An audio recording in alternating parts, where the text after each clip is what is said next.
Pak. Kira-kira begitu. Jadi kalau main bola itu ya harus dia pinter main bola, bisa gocek, kita bisa gocek juga, Pak. Supaya kita jangan digocek.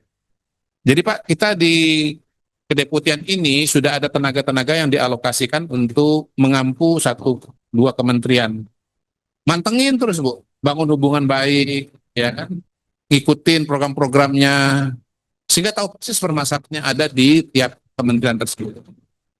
Walaupun terus terang Pak, orang juga Pak, Bapak pimpinan dan Ibu, kemarin dalam rapat terakhir Bapak Presiden itu meluncurkan 53 program kerja prioritas nasional.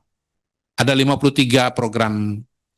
Nah, begitu kami lihat isinya, itu ada variasi bidang. Saya hitung ada sekitar 25% atau 16 program yang ada di ESDM. Kemudian selanjutnya yang terbanyak itu ada di Kementerian Pendidikan Dasar dan Menengah, kemudian yang berikutnya lagi itu berkaitan dengan Kementerian Perikanan. Nah, mungkin nanti kami terus terang di KSP, karena kami ini melayani Presiden, Wakil Presiden, kami juga nanti perlu reorientasi, ya. Mungkin bagaimana caranya SDM yang ada ini, walaupun ada KL yang ditangani, tetapi juga harus membantu juga program-program yang sudah diprioritaskan oleh Presiden.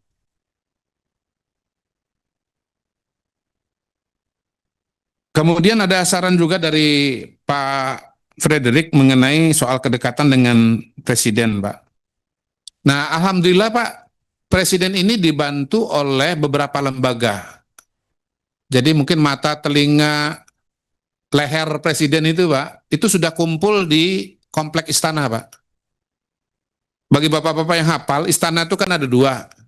Istana Negara, Wisma Negara, kemudian Istana Merdeka.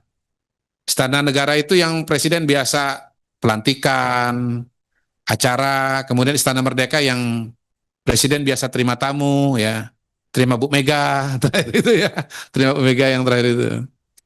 Nah, di sebelah kirinya Pak, itu ada Seknek, ada Seskap. Di sebelah kanannya Pak, ada KSP, ada Sekretariat Presiden, ada Bakom Pak. Jadi kira-kira empat itu Pak, empat itu yang melayani Presiden, ya. Kalau berkaitan dengan KL, di West Wing ada Sekretariat Negara, ada Seskap. East Wing-nya ada KSP, ada Bakom, Pak. Nah, kami ini kerjasama erat, Pak. Kerjasama erat. Hampir semua isu itu kita bekerja sama erat. MPIH itu, Pak, kami kirim ke semua pembantu Presiden itu. Ke Seskap dikirim, ke Mensesnek dikirim, ke Bakom dikirim. Insya Allah nyampe, Pak. Karena inilah lembaga dan pejabat-pejabat yang berada di sekitar Presiden setiap hari. Dan itu memang maksud kami, supaya Presiden dan para pembantu terdekatnya aware dengan perkembangan program-program, masalah-masalah yang ada, sehingga bisa ditangani dengan cepat, diantisipasi dengan cepat. KSP, Pak, cerita sedikit tadi, dulu yang pertama itu bentuknya namanya UKP 4, Pak. Saya melihat KSP itu embrionya namanya UKP 4, Unit Kerja Presiden. UKP, Unit Kerja Presiden, UKP 4. Ya, dulu namanya Pak Kuntoro, Mangku Subroto, almarhum. Nah, Pak Kuntoro itu, Pak Hugo, itu kabarnya dulu itu, tiap bulan rapat kabinet, itu bacain rapor-rapor menteri, Pak. Capaian masing-masing kementerian. Nah, tentu ada perbedaan cara ya dari masing-masing presiden. Ya sebetulnya kita ini bikin rapot juga sih. Malah bukan bulanan Bu Anissa, ini tiap hari nih Bu. Iya. Senin temanya ini. Selasa temanya ini. Rabu temanya. Jadi tiap hari itu beda-beda temanya. Jadi kami menyampaikannya lewat MPIH. Memang yang paling terkenal KSP itu zaman Pak Luhut ya, karena beliau memiliki kedekatan dengan Pak Jokowi ya, sehingga bisa membantu mengambil keputusan dengan jauh lebih cepat. Kita sekarang ini mencoba untuk berproses lah Bapak Ibu sekalian. Bagaimana bisa membantu dari dua segi itu dengan lebih optimal. Dan kami mengucapkan terima kasih besar-besarnya atas dukungan dari Pak Bias dan kawan-kawan untuk meningkatkan anggaran KSP. Tepuk tangan dulu kita dari kita. Kebutuhan anggaran kami paling besar itu Pak sebetulnya untuk verifikasi lapangan. Itu pengalaman selama ini ya Bapak Ibu sekalian ya.